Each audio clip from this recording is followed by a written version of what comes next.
Hello and welcome back to Moonstar, a Sailor Moon podcast. This week, Chris and I are going to be covering it's another lost episode. So this is technically episode 20. There's no English episode number. And the one I'm using was fan dubbed by Negavision. So we've had them on we've covered them on the show before. And they were a fan dub group founded by Andrew Dowler in the 90s. Just a little refresher about who they are. And this is, I believe, the last one I have from them for season 1. So next time we get to a lost episode, which I think is going to be the Sailor Venus one, we are, I think, going to do Fighter for Love. But get ready to dig in. We've got a big... we've got a big show. Like... let's just get into the episode. I'll see you guys in the outro. Peace.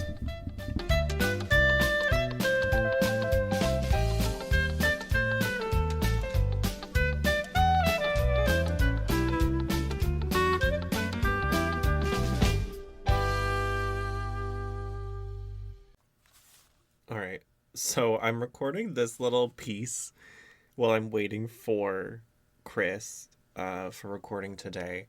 Because I did something I have never thought I would needed to do for a legitimate reason as an adult. I built a blanket fort in my closet because my closet is big enough that I could record in it, which I'm doing right now. But it's a closet. So it's like, there's nothing on the walls or anything. So I literally am also, it's like, I took like a pallet, I don't know what you call it. It's like slats from under a bed for a bed frame I'm getting rid of. And then a bunch of blankets. So I'm surrounded by Sailor Moon blankets, rainbow bright bedding from the 1980s. That's authentic and worth hundreds of dollars. And like one of my mom's old Afghans. And because, first of all, last week you probably noticed that there was something up with the audio quality. I hit record, and then as soon as I did, I think I sat down and unclicked my microphone that I was recording with on another computer. Thank God for backup cloud recordings. That's why you guys got an episode last week. But other episodes, I'm like, why does it sound like I'm in the largest room that ever was built? Like, I'm not. I'm in a tiny ass, like, it's a normal sized bedroom where I record, you know? And I realized this, like, I don't have a whole ton of stuff on the walls because after I moved here, like, a whole bunch of kind of upsetting, I don't like to use the buzzword trauma, but it was sort of traumatic stuff happened. And I just haven't recalibrated, like, what I want to see around me yet. That makes me feel comforted, if you guys get what I mean. Because you know how it is, like, when you disconnect from certain people, you don't want to be reminded about them all the time. So you need to change up stuff, right? But because of that, and also probably the fact that it's not a real recording studio, when I record just in my regular bedroom, it sounds like I'm at like the YMCA basketball court or something, you know? But I did a little testing and this seems to be doing the trick. So yeah, I just thought any of you out there who were really great at building blanket forts as a kid, if you ever decide to break into any kind of situation where you need to record audio for yourself, your skills now have merit. Congratulations. All right, that's it for this weird moment. Back to the show. How was your week? It was good. I think pretty much just the interview stuff was the most interesting that happened. That's good. It's always good to have a good work week. You know, remind everybody one person, if you can, that you interviewed last week. Who was the last one you did? The last person I did was Nick Wolfhard, who is the older brother of Finn Wolfhard, who was one of the kids from Stranger Things and the It remakes. Because Nick plays one of the new characters in the latest Fire Emblem game, so that's what it was about. That's cool, though, because now you're crossing over into actually interviewing people who are in Netflix shows. Yeah. Have you thought about that? Yeah. How does that feel? I mean, in terms of, like, on-camera people I've done, too, it's... In terms of, like, the platform that any show that they're on, other inn is on. It's kind of like all the same thing. I guess it's kind of like, I think every profession is sort of that way to a degree for the most part. Like from the outside, it looks a lot more like romantic than it Yeah. really is. I was listening to a show this week. I can't remember the name. It's like City of the Rails. Hosted by Danielle Norton. something about riding the rails, South Colton. I don't know, but it's about like these hobos who jump onto trains and stuff and live outside the law, and they don't like pay for anything, and they ride around like kind of old timey stuff that you would think about, but it happens today still. Right. And it is just like, it is so fascinating. But and you hear the way that some of even the people who live it talk about it, they make it sound so romantic, but then you hear the reality where, trigger warning, this is a little violent. Some people, when they're jumping on the cars, they're just like, yeah, some people lose their legs. And Mm-hmm. it's like, because you throw your stomach up on the car, this is where it gets bad. And then they like can't hoist themselves up, so their legs kind of go under into the tracks. Do you know what I'm saying? And Yeah. then their legs get cut off. And then you hear a lot of the other stuff, like the way they get treated by police and how dangerous it is for women who do it and all that. And it's like, really, the reality is a lot different than the way some people talk about how, like, oh, being in a box car, the sounds of like the click and the clack, it's like a lullaby and it puts you to sleep, and the near death, it's wild. So if anyone can wants to go listen to that, go for it. But your situation, you're not in a danger, so it's just it probably just doesn't feel monumental to you because you're doing it. Yeah. Yeah. Well, this week for me was pretty decent. Nothing major going on. I'm working on, I've seen some of it, the fan expansions for the Sailor Moon collectible card game, with Yeah. King P from the Sailor Moon forums, which is where I met you, actually. Right. Do you know King P? No. I hadn't met him before this, but they created these really cool templates. So, and I shared them, I think, on the Facebook page or something. But anyone who wants, you can plug these into Photoshop, and they're pre-built. So you choose an image, and then you kind of just, there's like ways to do certain things. You can make your own cards. But that's what made it possible. So a big shout out to him for that work, because without that, like, we couldn't really be doing any of it. But people are really into it. And I get why, because it's like Sailor Moon, for whatever reason, would you agree, it goes kind of alongside other things like Pokemon, Dragon Ball Z, Yu-Gi-Oh, right? Yeah. But for some reason, it's the one thing that, like, when it comes to specifically RPGs and having video games localized to North America, and then also like a trading card game that keeps up with it or kept up with it, it just doesn't have those things. Yeah. And I don't really know why. But I'm glad that we're getting to do this, because I have you what's your experience with the Sailor Moon card game? Have you just seen them? Have you ever played with it or anything? Yeah. I never owned anything myself. It's really fun, and it's different from a lot of the other games in that time, but similar enough that if you like them, you would like it. And it just sucks that it never got to really shine and progress, because the way that it's set up is so creative in a lot of different ways. The fact that you can play with three, four, five different people at once is really interesting. And I think if it took off and had people were doing like tournaments, like the how intense that could get. Like if you have like five super serious, like, you know what I mean, Yeah. like Sailor Moon fans just go like Mercury.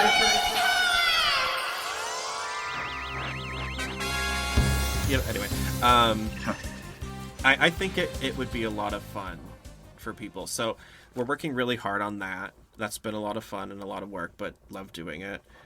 I sent you a card that I thought, oh, you would like this one. What did I send you? It's like the Fiore and the Cassinian flower. What did you think of that? Yeah, it was fun. Yeah, they're cute, they're fun to make, and so I hope you guys are enjoying that. If you want to see anything about it, go to the Moonstar Facebook page and you can find whatever about it there. Uh, and then so I get these anime lots and I compile Sailor Moon like by season, like the VHS sets, and then kind of sell them to people so like fans can get them. But when I'm doing that, I get all these other random animes like mixed in sometimes, and I thought it Yeah. would be kind of fun to I'll pull a tape every now and then, and this one just so happens you know a little bit about it, and then we can talk about it here because Hmm. someone commented the anime you told us about last week. Just remind everybody. Oh, uh Fushigi Yuugi. yeah, what, just give us like a real quick reminder, what's that one about again?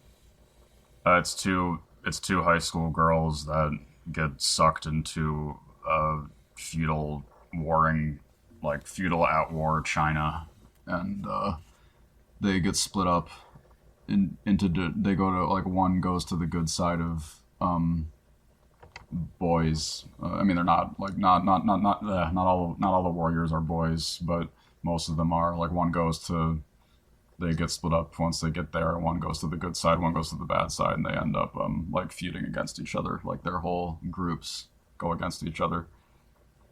It said it's kind of like Inuyasha but reverse harem, right? Yeah, it's in the sense of Inuyasha, like in terms of someone from a normal modern place gets transported to a feudal fantasy era, and then Hmm. they wind up in a war or whatever. Yeah, it's kind of like, I guess, a similar trope, Right. but not at all like the same show, I'm assuming. Yeah. Well, that's the one we covered last week, and we've gotten some people commenting about that, so I thought that was cool. This week we're going to talk about, I think I'm saying it right, Macross Plus. Is that how you Yeah. say it? Macross. Yeah. Macross Plus. I have the. It's only part two. I don't think I have part one for it. Um, I'm gonna read you the back, just like little like first blurb, so people know what this says. Computer generated mega pop star Sharon Apple, I love that name, has packed in the masses again for another of her best selling concerts. Amongst the fans are Isamu Dyson, the Maverick pilot, and Yang, who is about to pull off one of the biggest computer hacking stunts ever in front of millions, as part two of the stunning Macross Plus saga continues. And there's a little bit more, but I just love the name Sharon Apple. I have not watched it yet. What do you know? I know more. I mean, I know, like, Macross Plus, and I know what it looks like and the characters and everything. I don't think I've actually seen any of it, but I've seen more of the original Macross and, like, the Macross 2, which is before Macross Plus. It's a really well-known, like, legendary uh, mecha franchise.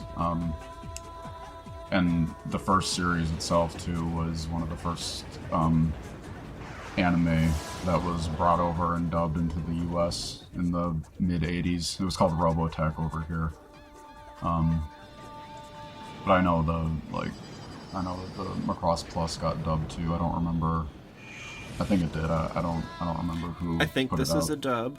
It looks like it was done by something called Manga Video, and Oh, their okay, yeah. Do you know them? Their logo, it's like a plus sign, and it Yep. says in English across the center, and then there's like Japanese symbols on the top and the bottom, and then a red thing behind it. I think they did it in 1994, 1995. Is Yep. probably when the dub was done. I'm gonna have fun watching this. It sounds kind of great. It sounds a little bit similar to, in not in the story, but in the style, like from what I'm looking at, maybe Evangelion, but more lighthearted, I would guess. And about Kind of. I mean, it's like a similar. I think in terms of the fight sequences and everything, it's pretty similar to that. that's what I would guess. I don't think the story is gonna be at all similar though. I'll watch some of this week, and I'll update you guys next time. Also, I'll show you. I'll post pictures of it. The cover has a lady in a red dress with red hair, and she has this like jewelry on. It looks kind of like a moon tiara, but it's a necklace. And then she has something on her forehead. She looks like if Kaori Knight was a good guy to me. Who is this Mm-hmm. character? Is this Sharon Apple? Yeah, you're talking about the right thing. Okay, so Sharon Apple, I'm calling it now, is Kaori Knight starring in Macross Plus as Sharon Apple. That is my reference point for this show. So it should be fun. Because now what's going to happen when I watch it is everybody's going to have to connect to a Heart Snatcher character. Yep. So I'm going to have to figure out who Professor Tomo is, who the Witch is 5. It's going to be fun. All right. Do you have any shows you want to put on the map for our listeners today? Hmm. Yeah, I can think of something that's more like, well, Fushigi Yuugi isn't obscure, but Nightwalker kind of was, I guess. It doesn't have to be obscure necessarily. Like I've heard of Fushigi Yuugi, but I never knew what it was about. I just heard the title, you know. Yeah. Um. Oh, well, one other series I like a lot too. That's from the same time frame. Is Vampire Princess Miyu. That sounds kind of familiar. It's around the mid 90s. Well, it had a 4 episode OVA in the late 80s, which is what I prefer, and then it had a TV series, which is still good, in like 1998, 1999. You prefer OVAs or the 80s? I prefer the original Miyu series opposed to the TV series later. Oh, I gotcha. Okay. What's it about? They're both, yeah, I think I was gonna say they're both the same plot. Like the series and OVAs. It's about a vampire girl named Miyu that, I think physically she's probably like 14, and it's set in like modern Japan, and in this universe too, there's, like in a lot of anime that mix in with real life stuff that are horror based. Demons are a common thing, and like being people, like demons disguising themselves as human, is a common thing. And she has this really pretty male Bishonen guardian partner called Larva that accompanies her, and they pretty much just go around and save people from Shinma, which are the names of the demons in the Miyu universe. It sounds kind of adorable. I'm getting, just from your description, a combination of Saint Tail, Sailor Moon, and Inuyasha just because of my reference points. I don't know why, but I'm imagining the character to be like a vampire girl that looks more like... Have you ever seen Saint Tail? Yeah, I know what that is. I've interviewed both of the lead actors in it. How have you done, like, everybody from every show I've ever seen? uh, it's so funny that you're the person that reached out to do this podcast, because it's like, when I was asking for someone to do the show with me, I just wanted someone to like go back and forth with about it, you know? Yeah. I was not expecting to find someone who was like, and I have all these applicable interviews, like, too, which is so wild to me. But anyway, Saint Tail, just, I think, is that at all what she looks like? What does she look like? Oh, Miyu? No. If you're on a computer, you can just look it up. I know, but I want you to describe it for people. Oh, right. She's, I don't know, like average height. She has long brown hair and a ponytail, like in a side ponytail, and it's wrapped up in red ribbon.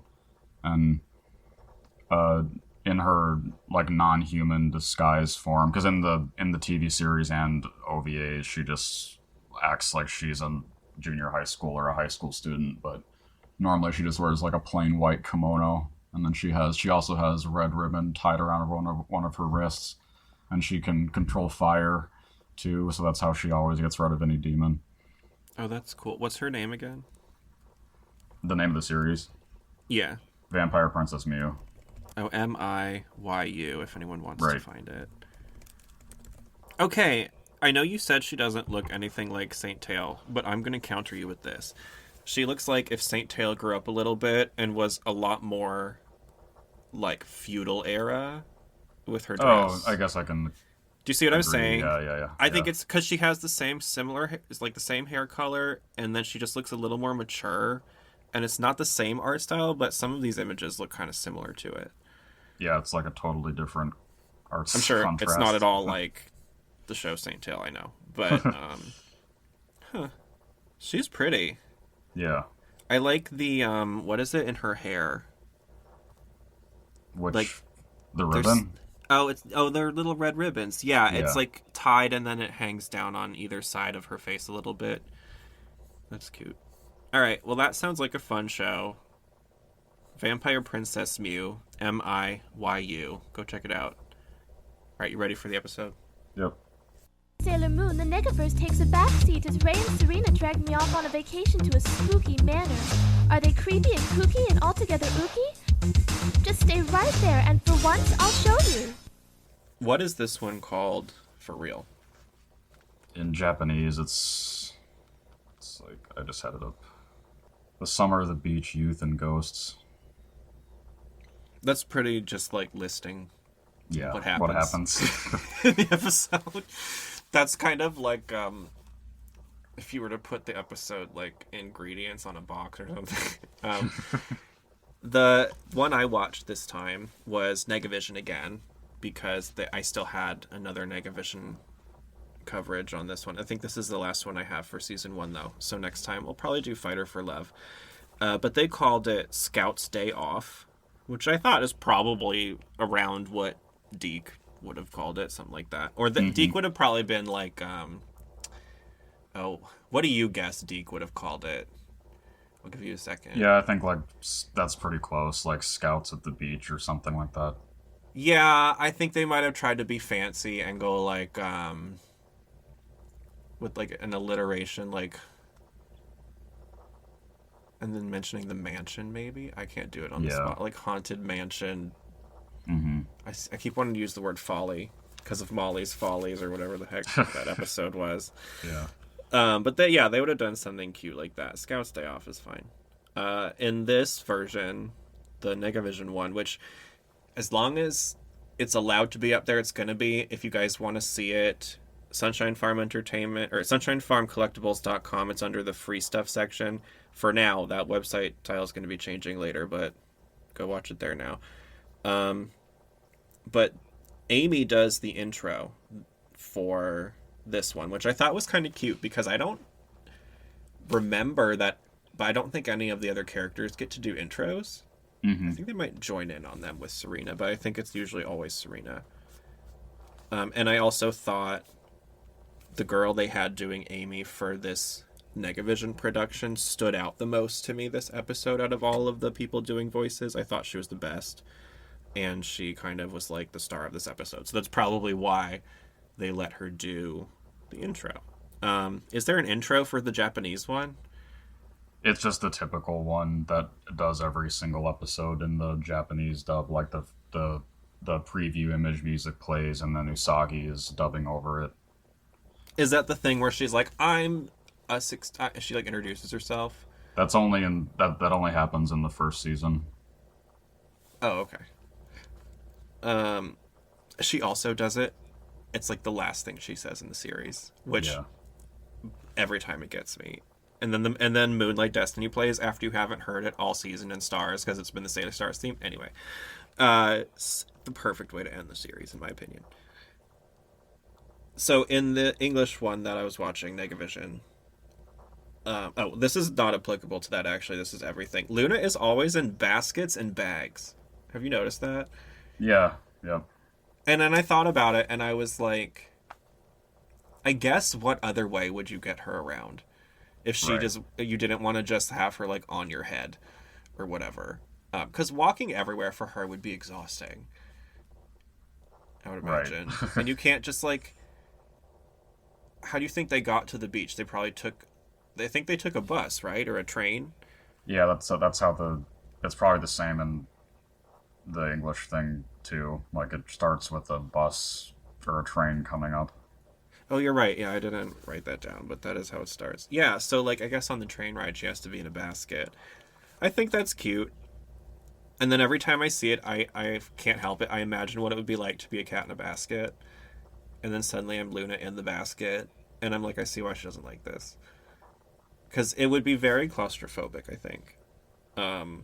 Especially if you were like a fully cognizant, Yeah, like, and not an animal. You know what I mean? Like, not an actual cat, but like, anyway.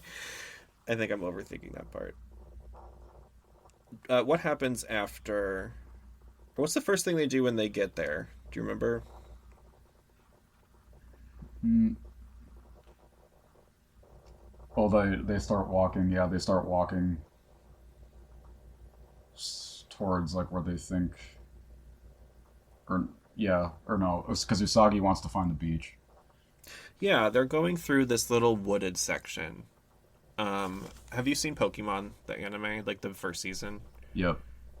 Okay, this part reminded me so much of like the early days of Pokemon when they were going through like Viridian Forest and all of the different routes and stuff. Just because I think it was the backdrop of like the forest or something, and then we don't. I realized in this show, they're always at in Tokyo.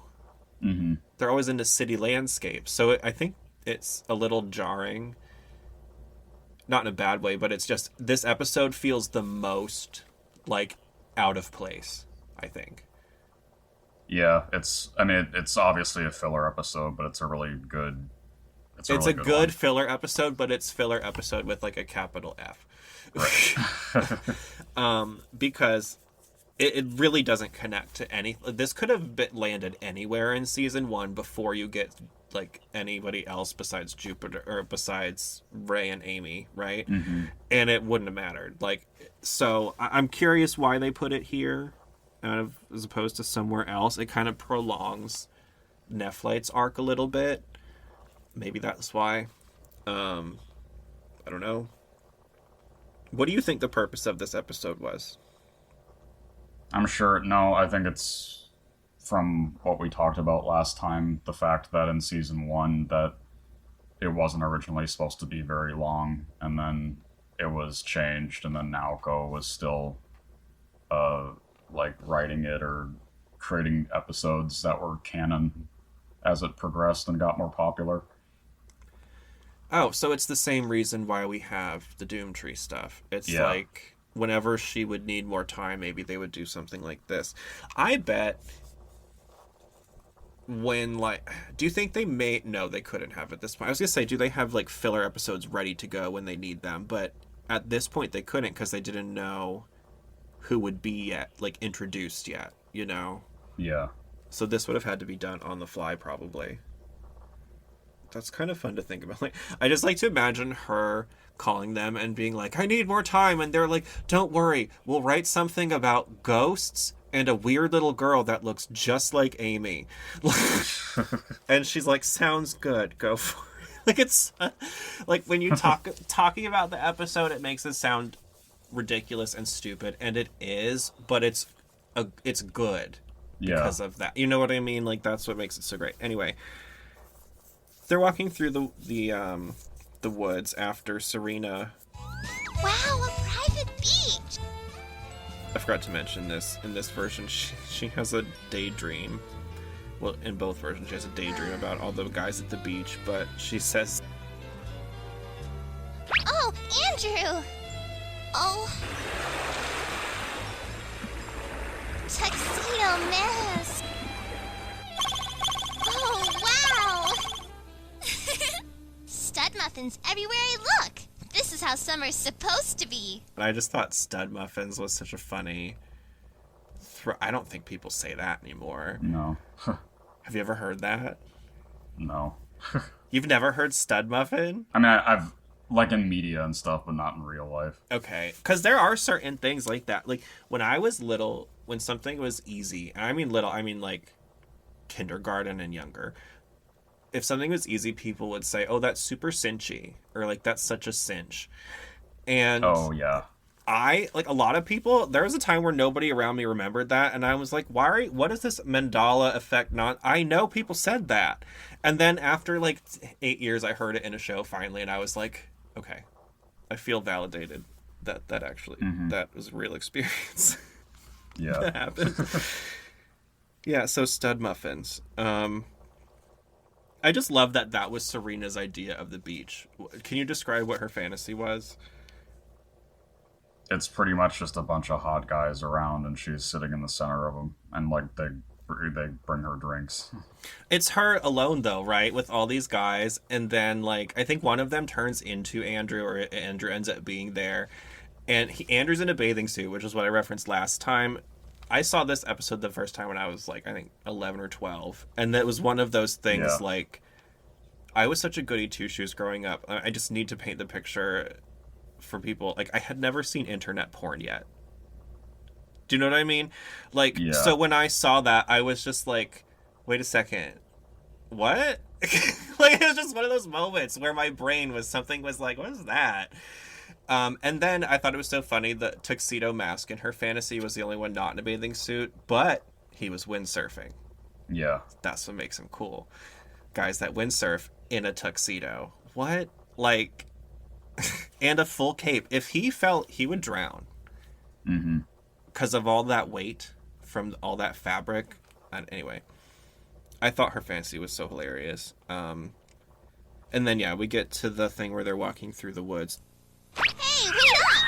Did that remind you of Pokemon too, or no? Not really. Hey, Navigator, are you sure we're not lost? Whose idea was it for us to go this way? Only an idiot would listen to my directions, dorkwad. Excuse me. Thunder. It'll rain for sure. We better run. No. Who's the animator for this one? It's actually my second favorite person behind Ito. It's Hisashi Kagawa. I've talked about him before. Did they work on Pokemon ever? Do you know? No, they only worked on shows that were, produced by Toei, like the same company that did Sailor Moon. Okay, because I think it might just be the backdrop, but I thought it was possible. Because I think it's animated specifically, and I wrote down, where is it? Hold on. I wrote good and wacky. Like, both are true. Yeah. Because I thought the animation overall was like high quality, and it was silly at the same time, which when this show goes silly so far, the animation has also been not so great. Yeah. So that's kind of interesting. He probably already said this. He probably did Go ahead. He probably did like a bunch of episodes that you personally like too. He did Jupiter's introductory episode. He did Mars versus Koan or Katsi. He did Jupiter's Dream Mirror episode. He did the S movie, a bunch of stuff. The movies in general, the animation is incredible. Yep. Like, anyway, yeah, I like a lot of those episodes that you mentioned. I thought you were going to say the Mop Head episode for some reason. And I know exactly what you mean. Yeah. Do you know what I mean? Yeah. There's a monster called Mop Head. I think it's in Sailor Moon R. I think it's a Cardian. Yeah. And that's one of my favorite monsters because it's so ridiculous. We'll get there. Anyway. In the version I was watching, because it's Negavision, they put in some fun music that I'm going to splice in the scenes here so the listeners can help. Are you sure about this? But I don't know where it's from, so the first part was when they're running. Let everybody listen to that here. And if anybody knows what that was, comment, please. Don't worry about it, Chris. I'll tell you next week what we find out. Because I know you didn't see this one, the one I watched, did you? No. Okay. And then we get to the little girl, who in this version they call her Sarah. What's her real name? Sakiko. Okay, that's probably what was Sarah. That's what DiC would have done. And when they are first in the mansion, in this one, Ray's screaming at Serena, and it's just like, screaming at her not to shut up, but the way it came out was really intense, and it felt kind of out of place, and I thought that it made it funnier to me, and I enjoyed that, so I wrote that down. What was the vibe with the girls when they got in there in the Japanese one?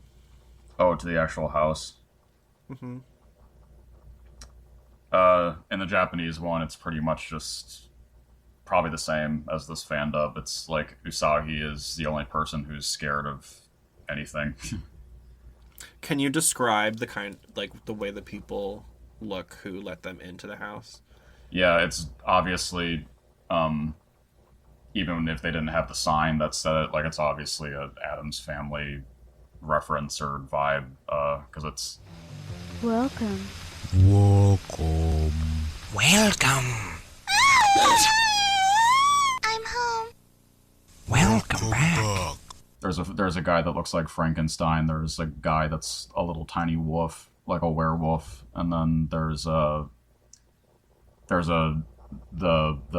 woman is like a Japanese folklore ghost. I've seen it in a bunch of anime. I just don't know what the name of it is with the candlesticks. I think in the DiC they would have just changed her into a vampire rather than try to explain that. Yeah, but yeah, she's, I don't know exactly what she's either, but I know what you're talking about. They're creepy in a very Scooby-Doo way. Like, right. You can tell they're characters that are supposed to be creepy characters, but they're not creepy. Yeah. I guess it's the best way I can say it. I actually like all of them. I think they're fun. You have to choose one. Who's your favorite? Probably the little wolf guy is cute. Me too, because at the end, he's howling at the moon, and then he goes, I hate my job.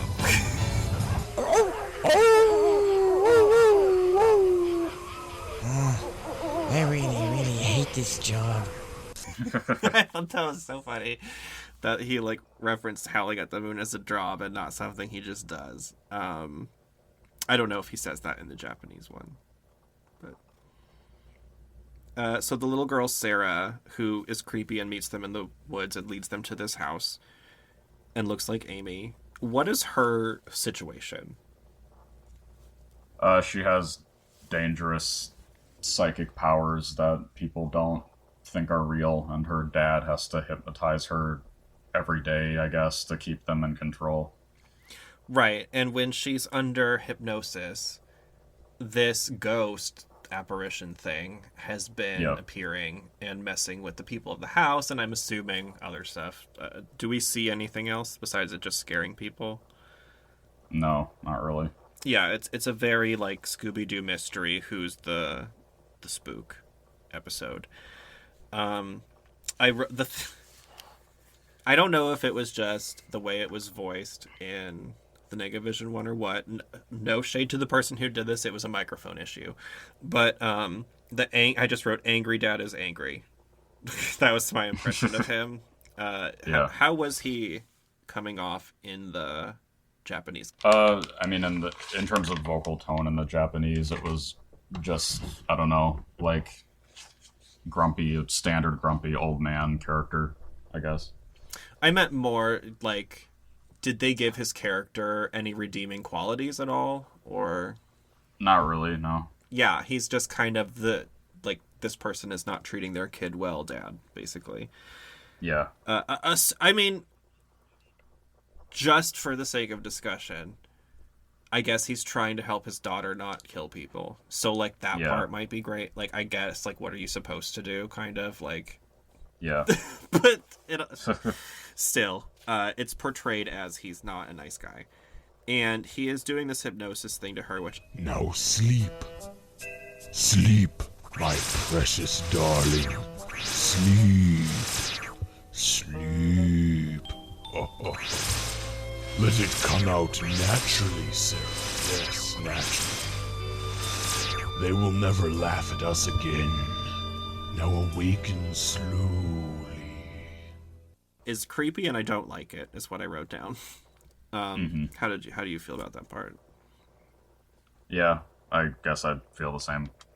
I personally am not a huge fan of hypnosis, just because whether or not you believe in it or whether or not it's true, I think intentionally trying to mess with somebody's subconscious in any way just feels icky to me. You know? Yeah. And I don't think we know what we're doing really when we're doing that. So I just would not. But hey, I am not educated in it. So if one of our fans is like, I have a degree in hypnosis therapy and here's why you're wrong, please let me know. I would absolutely love to hear that. Then so after the creepy hypnosis, we get to the scene at the beach with the girls where they're actually there. And Serena is disappointed because there are not 100 guys in bathing suits bringing her what I assume the dub would have called milkshakes, but are clearly not. Yeah. What is the real situation? It's not really much of a beach. It's just like one little slab of sand underneath the cliffside of the mansion. Yeah, it's really, really small, but they still kind of managed to have a little bit of fun, right? And Yeah. One thing I liked about this, which came up and Shutterbugged as well, the girls are in bathing suits, but it's done in a really tasteful way. And I thought this through line was cute. We get to see Serena in the same bathing suit that she fixed from Shutterbugged with the bows. They're still on it. So I thought that was kind of cool. And all the girls are in one pieces, but they're designed to show, I guess, their personalities or their uniqueness, right? Mm-hmm. And I just think it's like, I like when animes will be like, well, we're showing a story at a beach, but it's not about that. Yeah. And it really, to me, it made me feel like I was on a field trip with my class at the beach or something. Mm-hmm. It was very that vibe. What was your vibe from it? Yeah, I would agree. Like, it's just a typical, fun, non-sexual kind of scenario. Yeah, and I emphasize that because I don't know if it's just what I see on social media or whatever, but I think it's been like this probably forever too in America. And I've said it before, even as a gay person, I think sometimes it's just a lot when it's like everything is about that. Do you know what I mean? Yeah. And I think that's one of the reasons why I love Sailor Moon, because it's like the very last thing it's about. And when I want some kind of media that is not in that realm, it's like one of the things I always go to. So I like that. This is just another example of that. After we do this first beach scene, because I think they end up there again later, we see the werewolf howling, which I wrote down. We already talked about that. And we see Amy comforting Sarah. Are you lonely, Sarah? Cheer up, girl. You look like me until just a while ago. I was out by myself, too. It's really good to be friends with Serena. She can always make me laugh. And laughter is a wonderful thing, but What's going on with and her in the Japanese? Oh yeah, she sees her out on the cliffside, and she's like visibly hypnotized, and I think she says something like it's problems with her family. I don't know if it's the same. Is the apparition there at this No. moment? I can't remember. I didn't think so. And then Amy has a really adorable blue dress, by the way.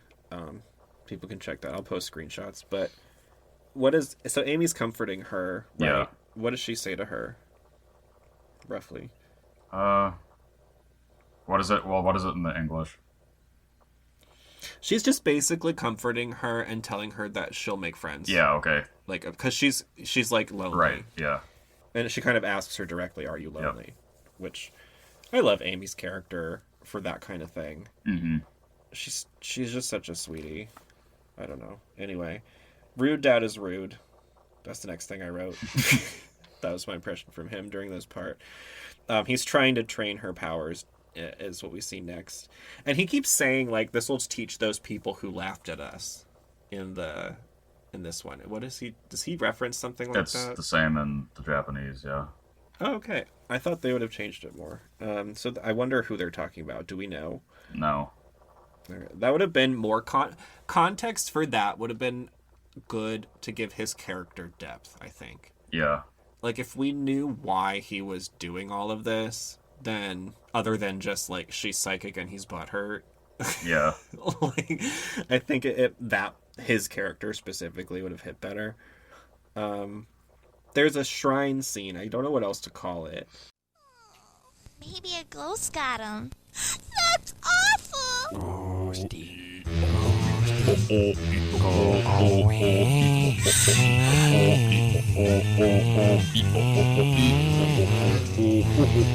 They're psycho! Hey, why are you here? That I love when what are we calling them? The monsters of the house or whatever. Yeah. When they're what are they doing there in the Japanese one?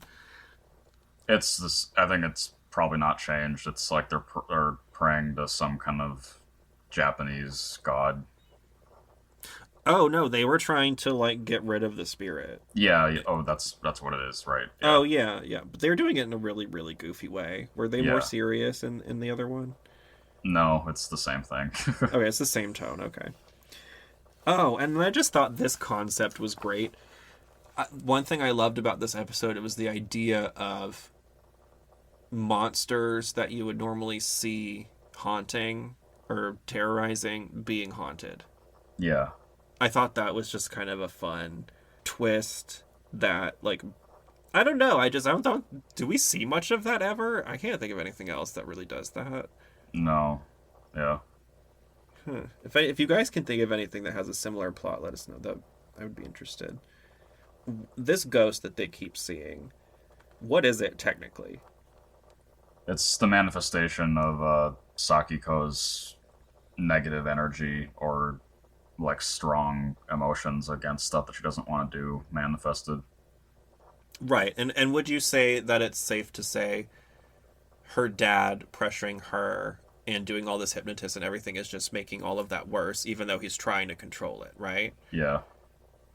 And I thought the animation, I don't love the way they animated the ghost, only because it doesn't feel like it matches this universe to me. It feels like it's lost between Sailor Moon and Cardcaptors. I don't know why. Yeah, I guess I can see that. I think it's the way it moves, possibly. Because it moves, even though it's like an amorphous cloud, it moves kind of like a chunk. Yeah. Like, I don't know how else to explain it. But yeah, so that's the one part with the animation on this one that wasn't my favorite. Oh, and then the fight. How does the fight go down with the ghost? What happens? It's not much of anything. It's like the normal attacks don't work, and then Sakiko ends up using her power against it, and then that's how it goes away. Yeah, which I thought was interesting. Second episode in a row, which we were just trying to guess which other episodes a monster doesn't technically get defeated. This one, no scout defeats a monster, and it was not a monster from the Negaverse. Yeah. In this one, it was like totally separate. So this, I guess, technically counts. The girl defeated it, but it was just her defeating her own thing. Right. You know what I mean? Like, I don't know. Do you guys count this as a monster being defeated? Yes or no? I don't know. What do you think? No, I don't really think it does. Yeah, I think it falls outside of... Because her tiara goes through it. It doesn't do anything. And neither Mars nor Mercury does anything. Yeah. They do transform. That'll make the monster go away! Moon Prism Power! Mercury Power! Mars Power!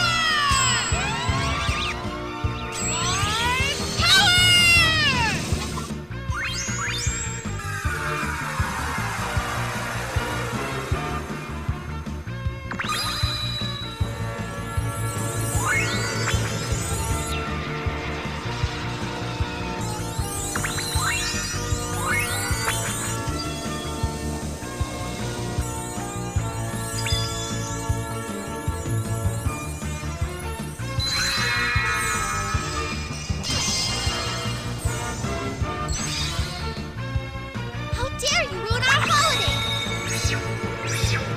I am Sailor Moon, and in the name of the moon, For no reason. we'll punish you! Yeah. But anyway. I did enjoy their 3 Scout pose, though. I thought that was cool. Mm-hmm. I liked the colors in the background. They made them pop really well. And after Sarah defeats the monster, I wrote, "Sad dad is sad." What's up with the dad in the Japanese one? It's the same thing. Yeah, again, like, I would care more if I knew what his deal was. Yeah. But, and then at the end, the beach scene was cute. They're all, like, playing together. The girl's finally happy. And then I think Serena gets, like, hit with a beach ball. Yeah. Right? Before we do their Sailor Moon Says, what is your... What do you want to add about this episode? I think it's... Let me double check this. I was going to say I think it's the first episode that Hisashi did for the series. I just want to be sure.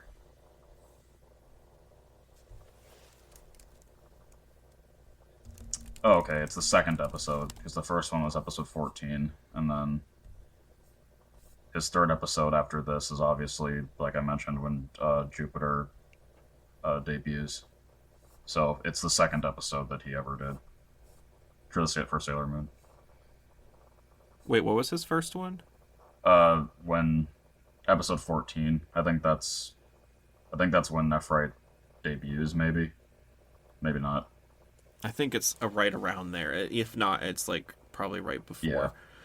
Yeah. Just some fun little things in this one. Changes from the manga. The events of this episode are filler and did not occur in the manga at all. You talked about that earlier. And this episode was cut, we know this, from DiC's original dub, airing and was not aired. However, Viz Media eventually dubbed it along with the rest of the series. So you can see the new dub of this one. Oh, and then the chant the mansion staff performs in the new dub, they went with "Jibber jibber jabber Joe, eeny meeny miny mo."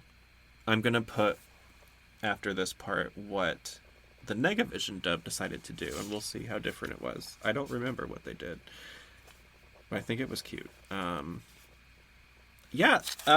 Sailor Moon Says that Negavision did was... Today, Ray decided a cheap discount was the way to go, and we learned that you definitely get what you pay for. Oh yeah, don't hypnotize members of your own family to summon a disembodied spirit. That's just wrong. Don't do it. Sailor Moon says. That's just wrong. Sailor Moon says. Yeah. That was so funny. I am going to let you answer first. How do you feel about that? No, I don't know. I think that's cute. It's fitting. Do you agree? If you go for something cheap, you kind of get what you pay for? Yeah, totally. Most times, yeah. And do you also agree that hypnotizing members of your own family to summon evil is probably not good? Yeah. Yeah, I think so. I'm going to take a shocking stance and say that I think if you need to hypnotize your family members to summon a spirit, as long as you make sure it's a good spirit, Right. Then maybe. No. Yeah, I agree. The thing about... This is going to be such a weird thing to focus on for some people, maybe, but the thing about cheap things and getting what you pay for, if you guys have not seen this movie, please go watch The Brave Little Toaster. Have you seen that movie? Yeah. Okay. I remember watching this when I was a kid, and it's all about how, like, in the early 90s, there was this movement in creating everything where it was like maximize profits, minimize cost, and stuff like the quality of things started going down, down, down, down, down. And they actually started designing products to break over time, because then what happens? You have to buy another one. And they put all of that in The Brave Little Toaster. And I feel like that is one of the things that is never talked about really that much in culture. And it's a big reason why so many... Think about it this way. If you could buy a can opener and keep it for your entire life and not have to buy a new one every however many years... If you could buy one, you know what I'm saying? Like one item and not have to rebuy it every however many months or whatever it is. How much extra money are you spending? Like, it puts all this financial pressure on people. that we don't pay attention to that wasn't there before. Because my parents have, like, stuff that they got from their parents that was made. You know what I'm saying? And it still works. Yeah. Right. Anyway, but you're younger than me. Do you have any recollection of a time when stuff was made that was, like, functional and sturdy and the intention was quality, not, like, a profit? I don't really know if I would have experienced that, like, or, like, no, paid attention to that too much growing up. You would have been really young, Yeah. I think, because by the time you would have been paying attention to anything like that, we would have already moved into, like, everything is cheap plastic. Yeah. Everything is, like, flimsy, and, like, if you want to see what I'm talking about, just get, like, an ice cream scoop that was made in, like, the 80s, and you'll see what I'm talking about. It's, like, heavier, but like, it's such a random, like, item, but it's just a simple thing that you can compare to one you get today. And the one you get today is probably flaking off metallic paint into your ice cream, so enjoy that. Happy, what a lovely way to end this. You're eating metallic paint. Do you have anything else to add about this episode? No, that's pretty much it. I mean, I see, well, it's not much of anything, I guess, but, like, I seem to see, like, cells from, and production art from this episode,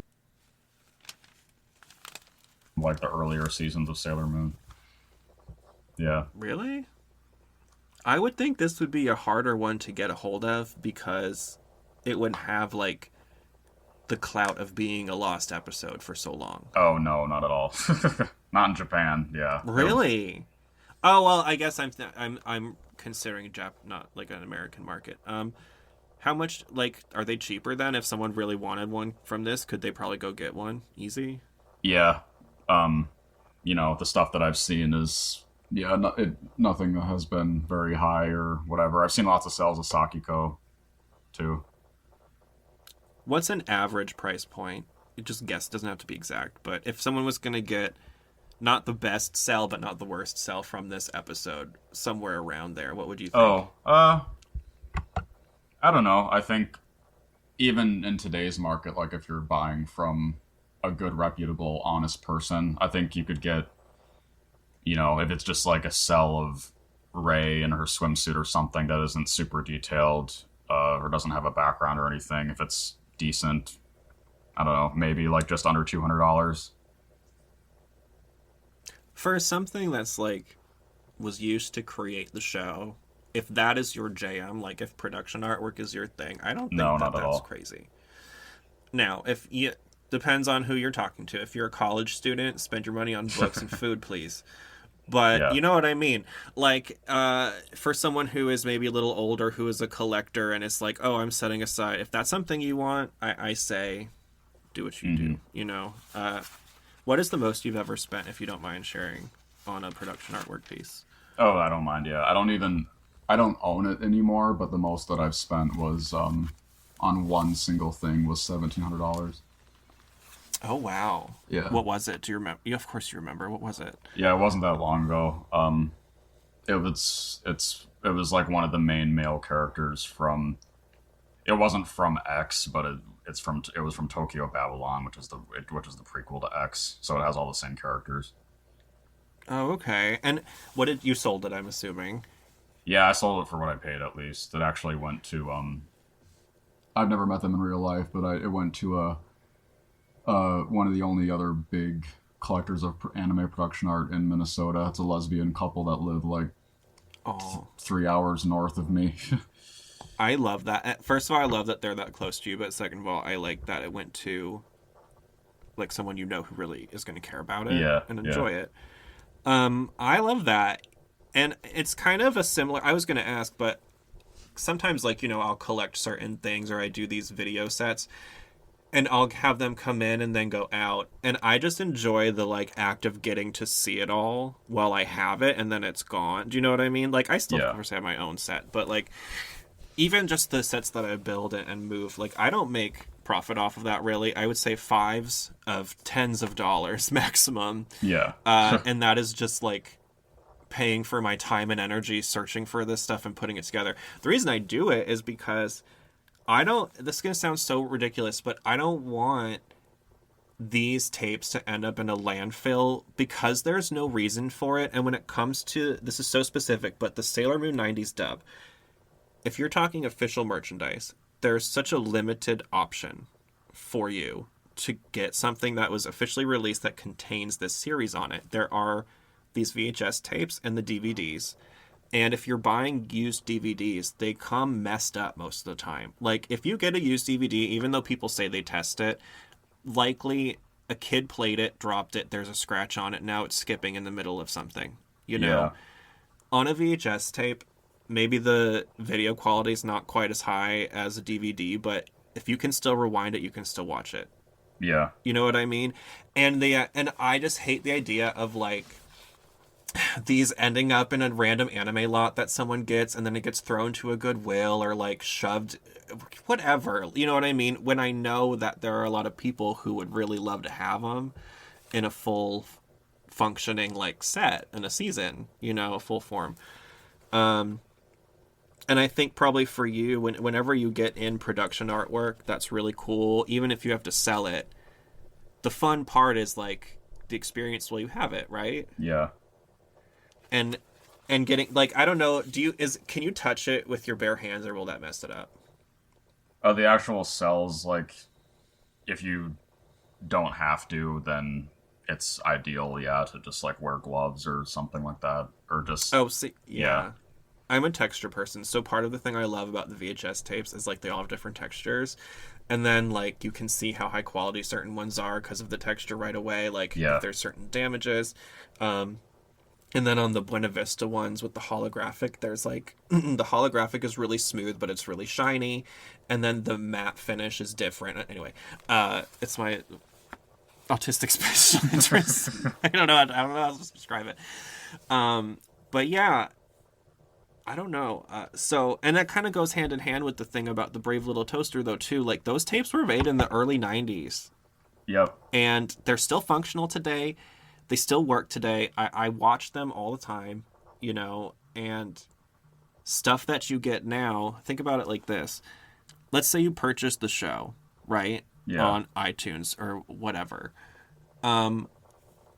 If their service is not running, if you don't have internet, or if you check in the terms of your, like, service agreement or whatever, technically you're renting that stuff when you purchase it, and, like, if their company folds or if you die or whatever, that's gone. So, like, you can't leave it to your kids.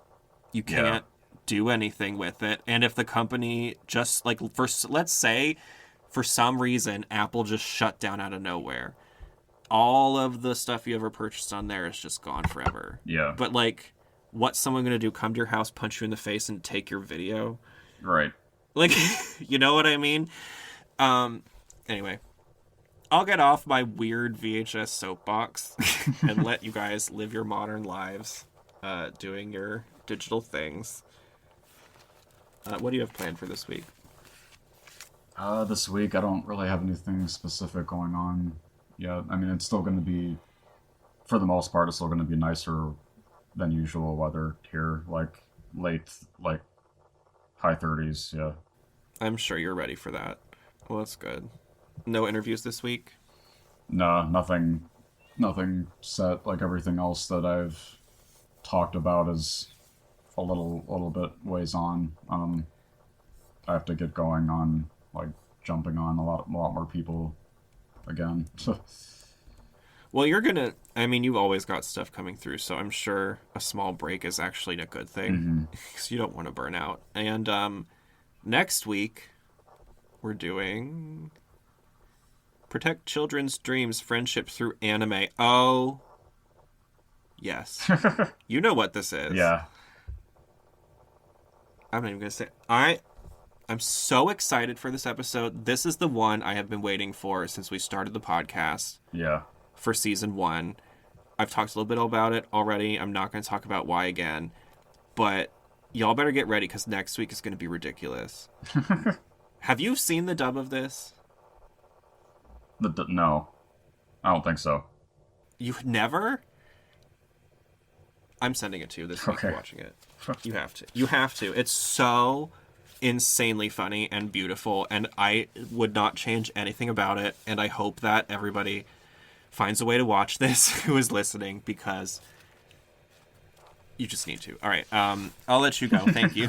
I'll see you next week. Bye. Bye. Right now, during the outro. Okay, so the cat is gonna do the outro today with us. That's a wrap for Scout's Day Off on Moonstar, a Sailor Moon podcast. I hope you guys had fun with today's episode. I had a blast. It's probably one of my favorite fillers, I guess. Yeah, filler episodes from any anime across the board, not just limited to Sailor Moon. What did you guys think? Sound off in the comments wherever you're listening. And yeah, let's get into the plugs. If you want more of Chris, you can find him on Instagram and YouTube at Chris Mayek, ChrisMayek. For more of me, you can find me on all the Instas. Gosh, I'm not doing well. For more of Alex, you can find me on all the socials at Alex Summers SFE. Please follow the Moonstar, a Sailor Moon podcast, Facebook and Instagram pages. And I think that's it for this week, yeah? Oh, please go and leave us a 5-star review wherever you guys get your podcasts. iHeartRadio app, Apple Podcast app, Spotify. That's the best thing you can do to support any show, any podcast that you're listening to. So hop on over and do that. And yeah, I gotta go take care of this cat because she needs attention. I'll see you guys next week. Bye.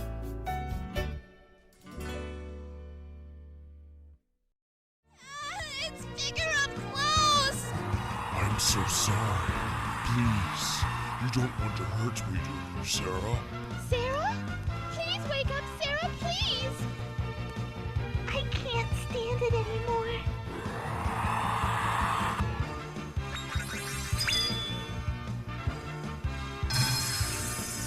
Tiara Magic!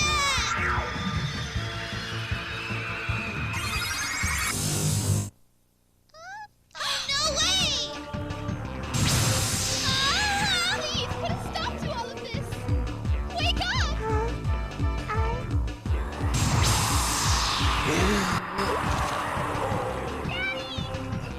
Quickly, Sarah, get rid of that thing! It should have disappeared when I woke up!